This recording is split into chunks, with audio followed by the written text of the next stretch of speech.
I had someone on the podcast say a quote, which I've never managed to forget. They said, you've got to realize that everybody you encounter, everybody that does you wrong, if you were them and you'd been through what they've been through and you had their brain, you'd be doing the exact same thing.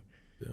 And it's obvious on one hand, but it's also very kind of illuminating that think about the person that's wronged you the most. If you'd been through their shoes and you had their genetics, you'd be doing the exact same thing.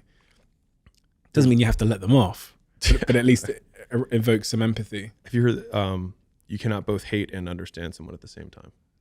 True.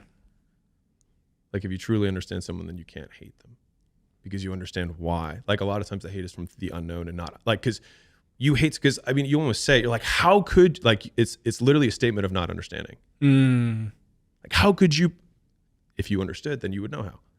And that resentment is a byproduct of just not understanding as well. I was just thinking about resentment that I've had in my life when I think someone's wronged me. That sense of injustice. You're right. How dare you?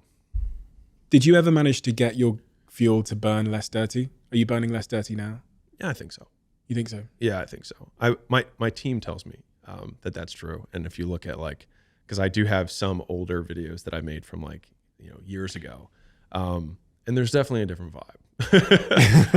I'm significantly friendlier now than I was then. I mean, even the way I interacted with customers and, the team was like purely fear driven.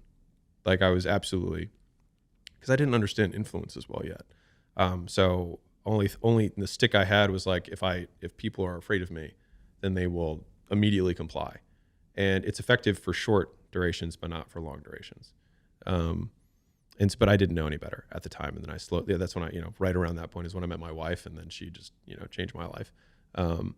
And she started running all the businesses, and I'd see her and everyone loved her. And I was like, man, I should do more of that stuff and less of my stuff.